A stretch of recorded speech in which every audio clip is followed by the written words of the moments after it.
전 세계 금융 시스템을 붕괴시키기 위해 나타난 정체불명의 천재, 사토시 나카모토를 아시나요? 그가 설계한 이 암호화폐는 한때 일개당 단돈 몇백 원에 불과해 모두가 비웃던 디지털 쓰레기였습니다. 하지만 2010년 5월 22일 피자 두 판을 사기 위해 지불했던 1만 개의 비트코인은 현재 1조 원이라는 천문학적인 가치가 되어 돌아왔습니다. 0원에서 시작해 인류 역사상 가장 빠른 속도로 부의 지도를 뒤바꾼 비트코인. 그 뒤에 숨겨진 소름 돋는 탄생의 비밀을 지금 바로 확인해 보세요. 2008년 9월 15일 전 세계 경제는 단 하루 만에 얼어붙었습니다. 150년이 넘는 역사를 지닌 미국의 거대 투자은행 리먼 브라더스가 파산을 선언하며 글로벌 금융 시스템의 민낯이 드러났기 때문입니다. 사람들은 평생 일궈온 자산이 은행의 파멸과 정부의 무능으로 증발하는 과정을 무력하게 지켜봐야만 했습니다. 국가가 보증하고 은행이 관리하는 화폐에 대한 신뢰가 근본부터 흔들리던 바로 그 시기, 인터넷의 한 암호학 포럼에는 인류 경제사를 바꿀 9페이지짜리 짧은 논문 한 편이 조용히 올라왔습니다. 2008년 10월 31일 사토시 나카모토라는 가명을 쓰는 인물은 비트코인 P2P 전자화폐 시스템이라는 제목의 백서를 발표했습니다. 그의 제안은 기존 경제학의 상식을 완전히 뒤엎는 것이었습니다. 중앙은행이 화폐 발행권을 독점하지 않아도 수학적 알고리즘과 분산된 장부만 있다면 누구나 직접 돈을 주고받을 수 있다는 파괴적인 아이디어였습니다. 당시 네로라 하는 경제 전문가들은 이 논문을 두고 실체 없는 숫자 노름에 불과하다며 코웃음을 쳤습니다. 하지만 사토시는 보이지 않는 곳에서 묵묵히 코드를 짜내려갔습니다. 2009년 1월 3일 드디어 비트코인의 첫 번째 블록인 제네시스 블록이 세상에 태어났습니다. 사토시는 이 최초의 블록 속에 당시 영국의 더 타임즈 일간지 일면 헤드라인이었던 재무장관 은행들에 대한 두 번째 구제금융 직전이라는 문구를 박아 넣었습니다. 이것은 단순한 날짜 기록이 아니었습니다. 무책임하게 돈을 찍어내어 부실금융을 살리는 기존 시스템을 향한 강렬한 저항이자 비트코인이 탄생한 명확한 명분이었습니다. 비트코인은 그렇게 누구의 허락도 받지 않고 독립적인 생태계를 구축하기 시작했습니다. 초창기 비트코인의 가격은 문자 그대로 0원이었습니다. 거래소조차 없기에 암호학에 미친 괴짜들이 자신의 컴퓨터를 밤새 돌려 채굴하는 전유물이었습니다. 사람들은 묻곤 했습니다. 국가가 보증하지 않는 이 데이터 조각이 어떻게 돈의 가치를 가질 수 있느냐고요. 사토시는 이에 대해 디지털 희소성이라는 개념으로 답했습니다. 인류 역사상 그 어떤 화폐도 가져보지 못한 2100만 개라는 절대적인 발행 한도와 조작 불가능한 블록체인 네트워크는 신뢰를 대체하기 시작했습니다. 사토시 나카모토는 2009년 내내 시스템을 보완하고 커뮤니티와 소통하며 비트코인의 기초를 다졌습니다. 그는 중간 관리자가 없어도 시스템이 스스로 유지될 수 있음을 증명했고 전 세계로 뻗어나갈 준비를 마쳤습니다. 아무도 눈여겨보지 않던 이 디지털 유령은 이제 현실 세계의 문을 두드리기 시작했습니다. 사람들의 의심이 확신으로 바뀌는 순간 영원의 가치는 폭발적인 성장의 궤도에 오를 준비를 마쳤으며 이는 곧 인류가 경험해보지 못한 거대한 자산의 이동으로 이어지게 됩니다. 실험실의 장난감에 불과했던 비트코인이 현실 세계의 벽을 넘기 시작한 것은 2010년에 들어서면서부터였습니다. 이전까지는 채굴자들끼리 주고받던 무가치한 데이터 조각에 불과했지만 누군가 이 숫자를 실제 물건과 바꾸려는 시도를 하면서 모든 것이 바뀌기 시작했습니다. 2010년 5월 22일 라스질로 헨예츠라는 개발자가 비트코인 포럼에 피자 두 판을 보내주면 1만 비트코인을 주겠다는 글을 올렸고 실제로 거래가 성사되었습니다. 당시 1만 비트코인은 약 41달러에 불과했지만 이 사건은 비트코인이 실물 경제와 연결된 역사적인 시발점이 되었습니다. 비트코인의 가격표가 붙자 사람들의 관심은 폭발했습니다. 2010년 7월 17일 세계 최대의 비트코인 거래소인 마운트 곡스가 서비스를 시작하며 본격적인 투자의 장이 열렸습니다.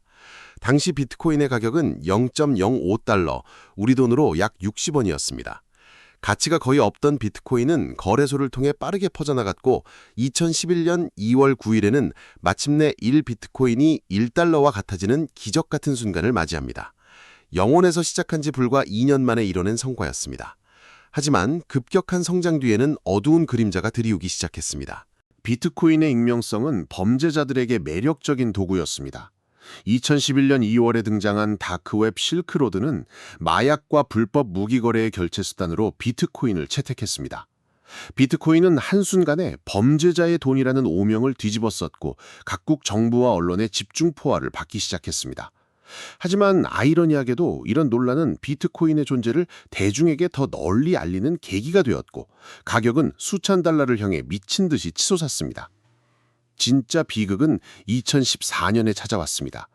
전 세계 비트코인 거래량의 70% 이상을 처리하던 마운트 곡스가 해킹을 당해 85만 개의 비트코인을 잃어버렸다고 발표한 것입니다.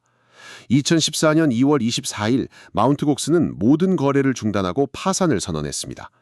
투자자들의 자산은 공중으로 분해되었고 비트코인 가격은 곤두박질 쳤습니다. 전 세계 언론은 기다렸다는 듯이 비트코인의 종말을 예고했습니다.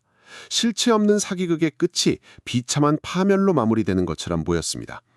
그러나 이 참혹한 사건은 비트코인의 본질을 다시금 일깨워주는 반전의 기회가 되었습니다.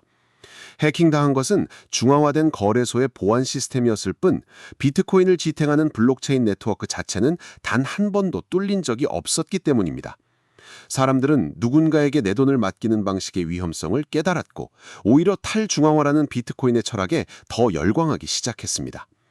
죽었다는 선고를 수백 번이나 받았지만 비트코인은 묵묵히 다음 블록을 생성하며 더 거대한 투기 광풍과 주류 시장으로의 진임을 준비하고 있었습니다. 마운트 곡스의 파산이라는 거대한 시련을 이겨낸 비트코인은 2017년에 접어들며 인류 역사상 유례없는 광풍의 주인공이 되었습니다. 2017년 초반 1000달러 수준이었던 비트코인 가격은 불과 1년도 채 되지 않아 2만 달러를 돌파하는 기염을 토했습니다.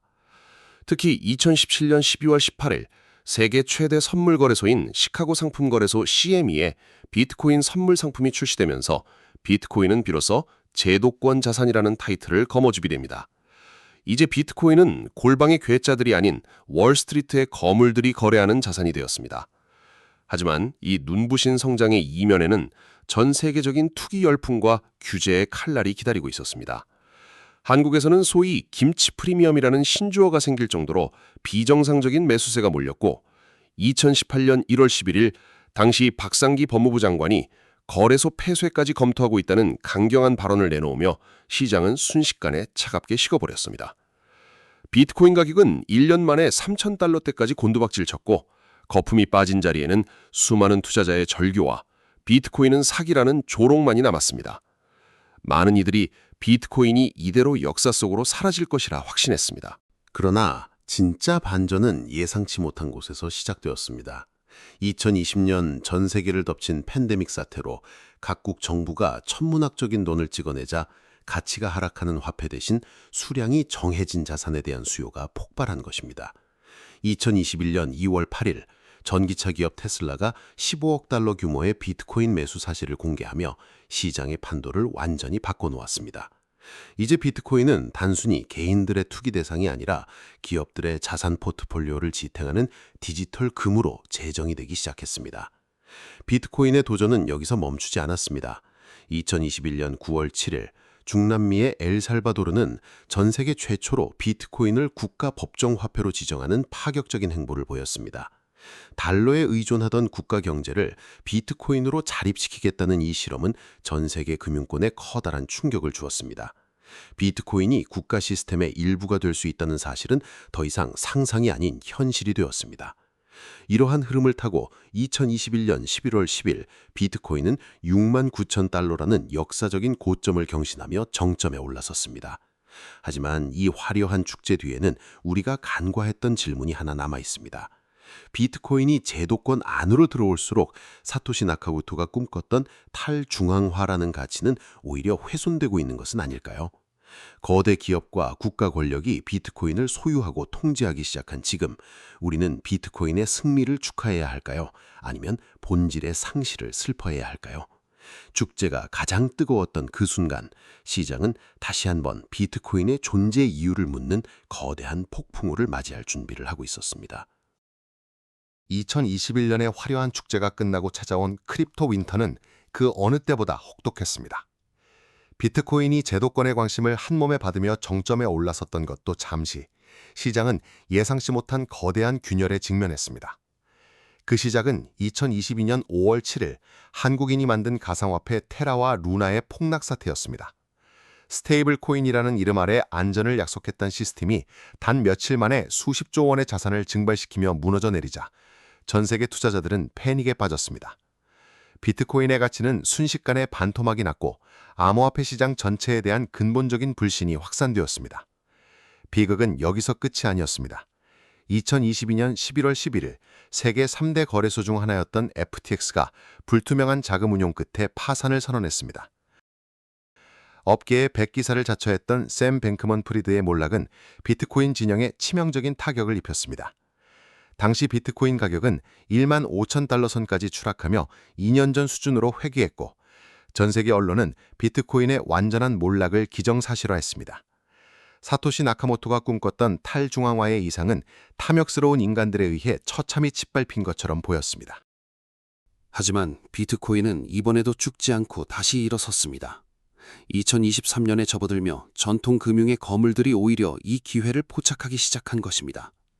세계 최대 자산운용사인 블랙록이 비트코인 현물 ETF 승인을 신청했다는 소식은 시장에 다시 생기를 불어넣었습니다.